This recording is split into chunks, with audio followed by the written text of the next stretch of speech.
Good morning, all of you. Welcome to class M A final girls.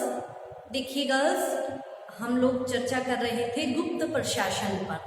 ठीक है, तो हम लोगों ने ये जाना था कि गुप्तों ने अपने प्रशासन का जो आधार है वो मौर्यों के शासन प्रबंध को ही अपने शासन का आधार बनाया था।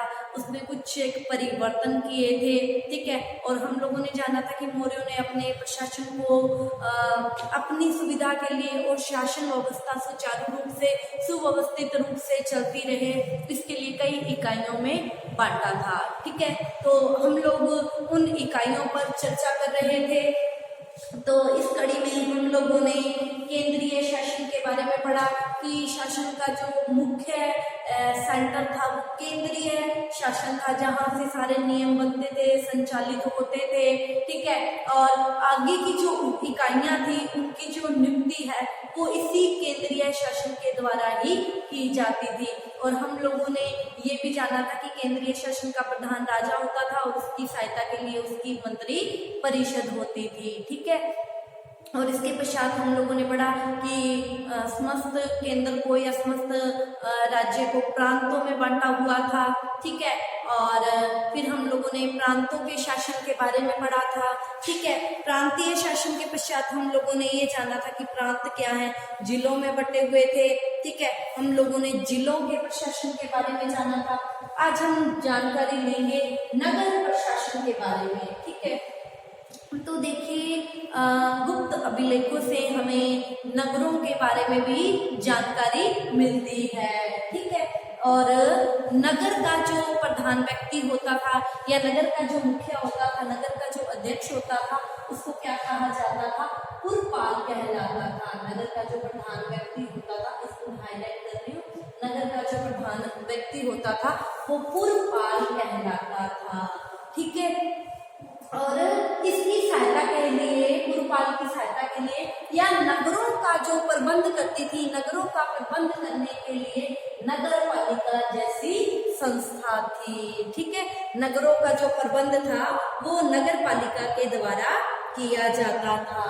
ठीक है, और इस नगर पालिका का जो प्रधान व्यक्ति होता था उसे नगर पालिक या हम कह सकते हैं परिषद का अध्यक्ष भी कहा जाता था। ठीक है, और ये जो नगर का पति होता था, नगरपति, इसका कार्य था नगरों से कर वसूल करना और राजकोष में जमा करवाना। ये नगर के मुख्य या नगर के अध्यक्ष का कार्य होता था, और नगरों का जो शासन है वो नगर पालिका के हाथों में था।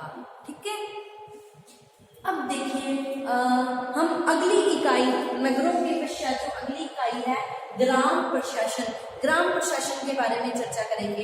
तो देखिए गुप्त प्रशासन की जो सबसे छोटी इकाई थी वो गांव ही थी। ठीक है, गुप्त काल में शासन की जो सबसे छोटी इकाई थी वो क्या थी? गांव थी। देखो गांव से काफी गांव मिलकर नगर, ठीक है, नगर के अंतर्गत आते थे। नगर किसके अंतर्गत आते थे? जिलों के अंतर्गत आते थे, और जिले प्रांत के अंतर्गत आते थे, और प्रांत क्या है? केंद्रीय शासन के अंतर्गत आते थे। ठीक है, तो ग्राम क्या थी? गुप्त काल में प्रशासन की सबसे छोटी इकाई होती थी। ठीक है, और इस ग्राम का जो मुखिया होता था वो ग्रामाध्यक्ष कहलाता था। ग्राम के मुखिया को क्या कहा जाता था? ग्रामाध्यक्ष कहते थे। ग्राम प्रशासन की सबसे छोटी इकाई थी, और ये जो ग्रामाध्यक्ष होता था इसको कई जगह भोजक भी कहा जाता था। ग्रामाध्यक्ष भी इसे कहा जाता था और भोजक भी इसे ही कहा जाता था। ठीक है, और गुप्त लेखों से हमें ये भी जानकारी मिलती है कि गांवों का शासन प्रबंध करने के लिए एक पंचमंडली होती थी। 5 लोगों की एक मंडली होती थी, जिसको क्या कहा जाता था? पंचमंडली या पंचायत भी कहा जाता था।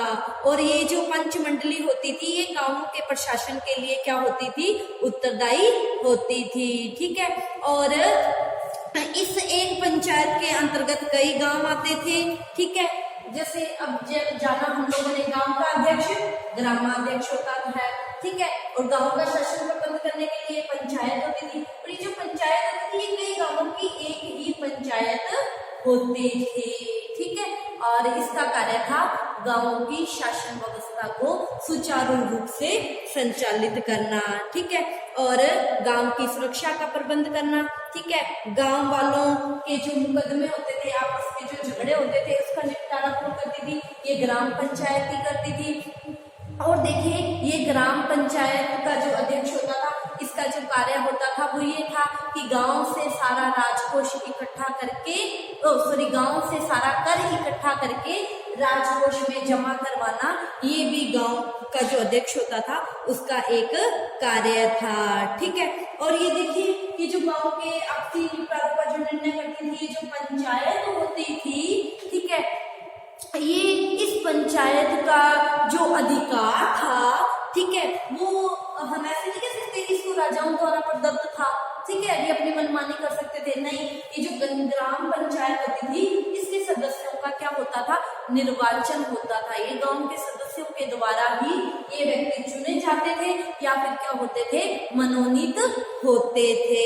ठीक है, अब देखिए, ये जो ग्राम पंचायत होती थी, इसका जो कार्य था गांव में सफाई व्यवस्था का ध्यान रखना, सिंचाई का, कृषि का, सड़कों का, ठीक है, और गांव की जितनी भी व्यवस्था है वो इसी ग्राम पंचायत पर निर्भर थी। ठीक है, और राज्य की ओर से भी ये जो ग्राम पंचायतें होती थी, इनको सम्मान पूर्वक स्थिति प्राप्त थी। ठीक है, मतलब ये कह सकते हैं कि इनका जैसे जो ग्राम पंचायत का जो निर्णय है वो सरकार द्वारा क्या होता था?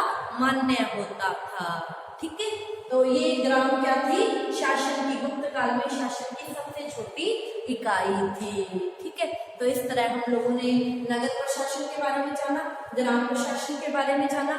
अब देखिए, मुगलों की जो गुप्तों की जो शासन व्यवस्था थी, हम उनके आगे के जो शासन के जो विभाग थे उनके बारे में चर्चा करेंगे। ठीक है, तो देखो, गुप्तों ने अपने शासन को सुचारू रूप से चलाने के लिए अनेक विभागों में संगठित किया था।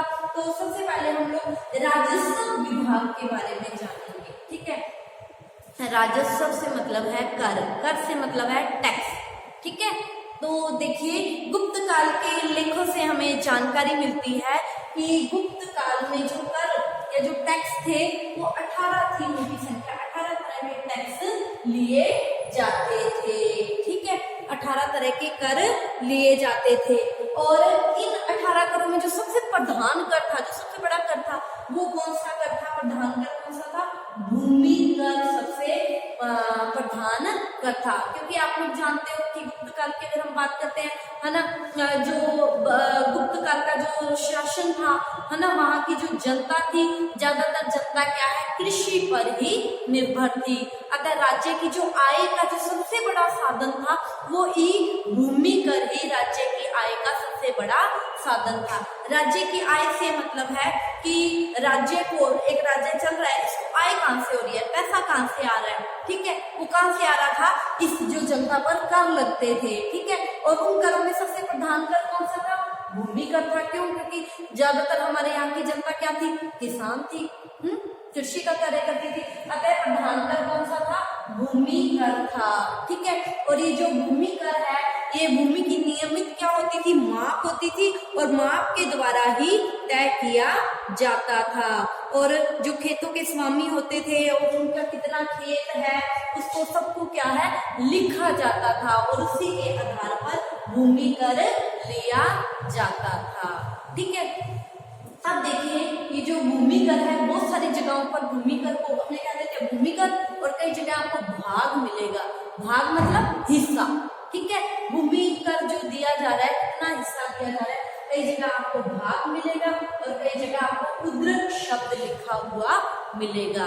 तो भाग और उद्रक से मतलब है भूमि से लिया जाने वाला कर। ठीक है, भूमि कर को कहा जाता था। ठीक है, अब देखिए, गुप्त लेखों से हमें ये भी जानकारी मिलती है कि जो भूमि है, भूमि को उसकी उपजाऊ क्षमता के आधार पर 5 भागों में बांटा गया था, और जितना जो भाग था, जो सबसे ज्यादा उपजाऊ था उसे ज्यादा कर लिया जाता था, और मतलब जो कम उपजाऊ था उसे थोड़ा कम लिया जाता था।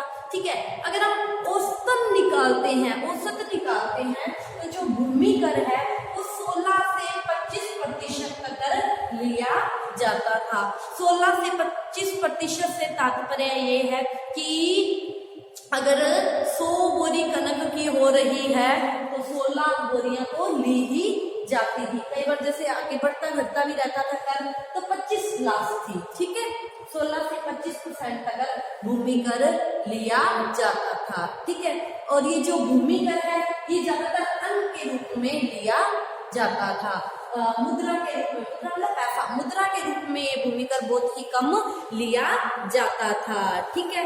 तो अब देखिए भूमि कर के अलावा भी राज्य को और भी कई जगह से आय होती थी, ठीक है। वो कहाँ से होती थी? देखिए जो जंगल थे, जंगल क्या थे? राजकीय आय के सबसे बड़े स्रोत थे, ठीक है। मतलब जो जंगल होता था, जंगलों से जितनी भी आय होती थी वो सारा पैसा कहाँ जाता था? राजकोष में ही जाता था, ठीक है। वो सारी भूमि कहाँ की मानी जाती थी? राज्य की ही मानी जाती थी, ठीक है।